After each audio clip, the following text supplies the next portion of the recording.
இன்னைக்கு வீரர் அழகுமுத்துக்கோன் அவருடைய வாழ்க்கை வரலாறை பத்தி இன்னைக்கு நம்ம பார்ப்போம். அழகுமுத்துக்கோன், வீரன் அழகுமுத்துக்கோன் அவர்கள் ஆட்சி காலம் எப்பன்னா 1710 இருந்து 1759 வரைக்கும் ஆனா காலங்கள்ல அழகுமுத்துக்கோன் அவருடைய ஆட்சி காலம் நடக்குது. பழையத்துல அழகுமுத்துக்கோன் அப்படிங்கிறது அவங்களுடைய குடும்ப பேர். இதுல வீரன் அழகுமுத்துக்கோன் அவர்களுடைய தந்தை பேர் அழகுமுத்துக்கோன், தாய் பேர் அழகுமுத்தம்மா. இவங்களுக்கு 1725 திருமணம் ஆகுது. இவங்களுக்கு பிறந்தவர் தான் வீரன் அழகுமுத்துக்கோன். இவர் 1728 வீரன் அழகுமுத்துக்கோன் பிறக்கிறாரு. அவருக்கு அவருடைய சகோதரர் சின்ன அழகுமுத்துக்கோன். இவர் 1729 பிறக்கிறார். வீரன் அழகுமுத்துக்கோன் அவருடைய தந்தை ராமநாதபுரம் உள்ள பகுதியில் போருக்கு போறாரு. போருக்கு போகும்போது 1750 அழகுமுத்துக்கோன் அவர்கள் இறந்து போயிடுறாங்க. இறந்து போயிட்டா அதே வருஷத்திலேயே வீரன் அழகுமுத்துக்கோன் அவர்கள் பதவி வைக்கிறார். அந்த காலத்துல அண்ணன் தம்பியில அண்ணன் அவர்கள் தான் மூத்தவர் அவர்கள் தான் பதவி வைப்பாங்க. அதுல வீரன் அழகுமுத்துக்கோன் அவர்கள் பதவியை ராஜா பதவி வைக்கிறார். அப்பங்கள அவர் அவருக்கு வயது 22 வயசுக்கு தான். இவங்க ஆட்சி செஞ்ச பகுதின்னு பார்த்தோம்னு காட்டாங்குளத்தூர். காட்டாங்குளத்தூர் பகுதியில் தான் இவங்க ஆட்சி செய்யறாங்க. இவருடைய நண்பர் தான் ஜெயவீர எட்டப்ப நாயக்கர். இவர் ஆட்சி செய்யற பகுதின்னு பாத்தீங்கன்னா எட்டயபுரம் பகுதி. இந்த எட்டயபுரம் பகுதியில் இவர் நண்பர் அப்படிங்கிற உறவு முறையில தான் ஜெயவீர எட்டப்ப நாயக்கருக்கு உதவியா போருக்கு இவர் தளபதியா ஏற்று அந்த ஒரு போர் நடக்குது. ஜெயவீரபாண்டிய எட்டப்ப நாயக்கர் அவர் எட்டயபுரம் பெத்தநாயக்கன் கோட்டைக்கு தலைவராக இருக்காரு. அவர் மன்னராக இருக்கும்போது நாயக்கர் காலத்துடைய முடிவு காலங்கிறதுனால அப்பங்கள ஆற்காடு நவாப் வரி வசூல் பண்றாங்க. ஆற்காடு நவாப்பு வரி வசூல் பண்ணும்போது அவர் ஆற்காடு நவாப்புக்கு வரி கொடுக்காத பாளையக்காரர்களை அவங்க கிட்ட யூசுப் கான் நம்ம சொல்ல போடுற மருதநாயகன் நம்ம சொல்றோம் பார்த்தீங்களா, அந்த அவர் யூசுப் கான். அவர் யூசுப் கானா இந்து மதத்துக்கு மாறின ஒரு முஸ்லீம் போராளி. அவரு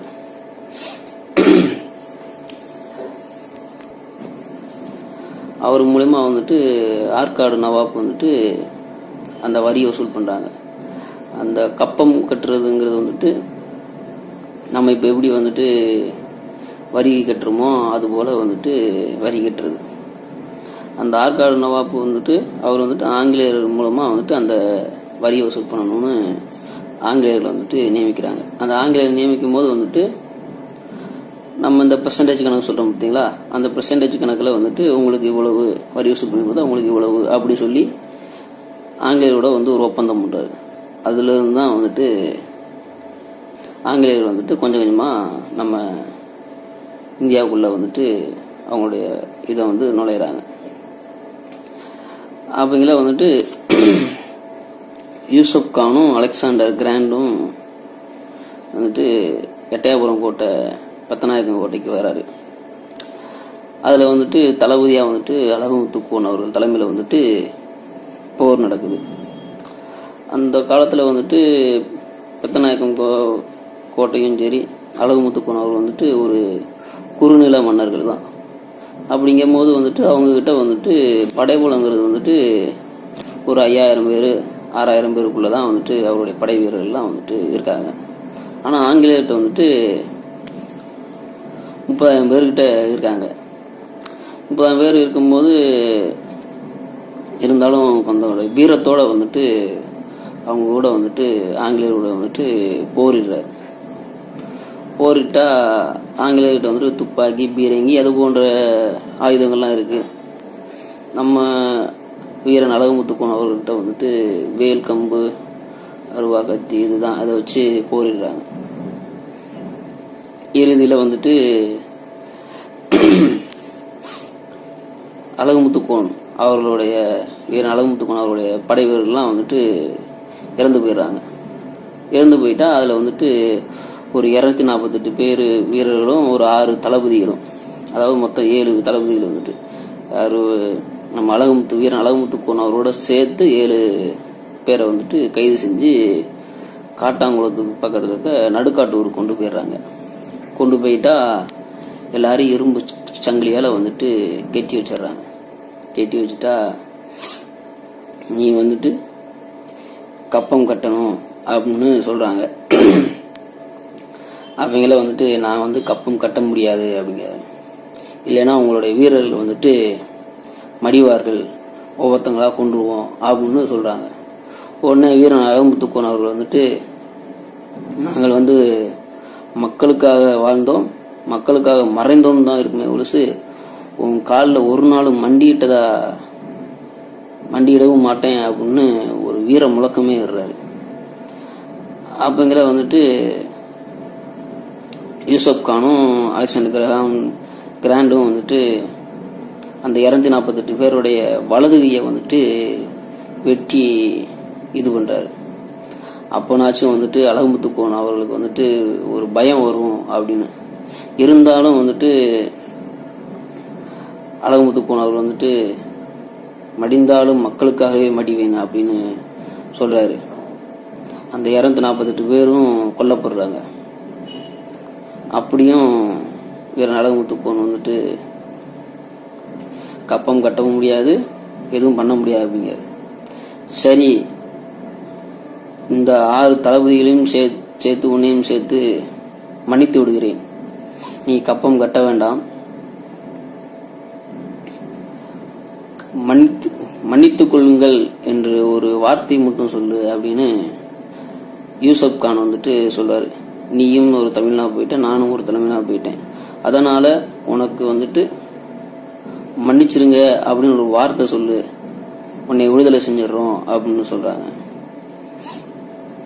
வாழ்ந்தாலும் வீழ்ந்தாலும் சரி, இந்த மக்களுக்காகவே வாழ்வேன், இந்த மக்களுக்காகவே வீழ்வேன் அப்படின்னு வீர முழக்கம்றாரு. என்னை போன்ற தலைவர்கள் வந்துட்டு இன்னும் வருங்காலத்தில் அதிகமாக வரலாம். அவங்களுக்கு முன்னாடி வந்துட்டு வீரமா இறந்தேனே இருக்கணுமே ஒழுசு, என்னை போல வீரமா வாழ்ந்தாங்க வருவாங்க ஒழுசு, ஒரு நாள் உங்க காலில் மண்டிட மாட்டாங்க அப்படின்னு வீரமா வீரன் அழகுமுத்துக்கோன் அவர் வந்து சொல்றாரு. உடனே வந்துட்டு வீரன் அழகுமுத்துக்கோன் அவர்களை வந்துட்டு அழகுமுத்துக்கோன் கூட அந்த தளபதி எல்லாருமே வந்துட்டு பீரங்கியில வந்துட்டு கட்டி அணுகுண்டு அந்த இது பீரங்கியில வந்துட்டு சுடுறாங்க. சுட்டா அவங்களுடைய உடல்கள் எல்லாமே வந்துட்டு அப்படியே சிதறடிக்கப்படுது. ஒரு போர் வீரனை சிதறடிக்கப்பட்டு கொன்ன தலைவர் அப்படின்னு பார்த்தோம்னா, போர் வீரன் பார்த்தோம்னா, சுதந்திர போராட்ட வீரன் பார்த்தோம்னா வீரன் அழகுமுத்துக்கோன் அவர்களை மட்டும்தான் இருக்க முடியும். வீரன் அழகுமுத்துக்கோன் அவர் வந்துட்டு சாகருக்கு முன்னாடி சொல்றாரு, என்னைய கொன்று என்னைய கொல்லாம நீ விட்டுட்ட, உன்னை ஒருத்தம் கூட விட மாட்டேன், எல்லாரையும் அழிச்சிருவேன் அப்படின்னு வீர முழக்கத்தோடையும் அப்பயும் தன்னுடைய சாவினுடைய விளிம்பிலையும் கூட கர்ஜனையாக தான் பேசினார். அந்த அளவுக்கு வீரன் அழகுமுத்துக்கோன் வந்துட்டு ஒரு போர் வீரனா இருந்தவர். வீரன் அழகுமுத்துக்கோன் அவர் வந்துட்டு சேர்வக்காரர், சேர்வைன்னு சொல்லுவாங்க, அழகுமுத்துக்கோன் சொல்லுவாங்க. இதுல வந்து ஜாதி சமூகம் பார்த்து வந்துட்டு வீரன் அழகுமுத்துக்கோன் அவர் வந்துட்டு பார்க்கக்கூடாது. ஏன்னா வீரன் அழகுமுத்துக்கோனுங்கிற வந்துட்டு அவரை வந்துட்டு ஒரு சாதிக்குள்ள அடைக்கணும்னு நினைக்காதீங்க. ஏன்னா இந்த வீரன் அழகுமுத்துக்கோனா இருந்தாலும் சரி, புலித்தேவர், சின்னமருது, பெரியமருதுகள், கட்டபொம்மன், இவர் எல்லாருமே வந்துட்டு நம் நாட்டு மக்களுக்காக வந்துட்டு போராடின போராளிகள், தலைவர்கள். அவங்க எல்லாரையுமே வந்துட்டு ஒரு சாதிக்குள்ள அடைச்சு அவங்கள வந்து சாதிய தலைவராக காட்ட வேண்டாம். எல்லாருமே வந்துட்டு நம்ம இப்போ சுதந்திரமாக இருக்கிறதுக்கு ஒரு போராடி தன்னுடைய உசுரை விட்ட தலைவர்கள்.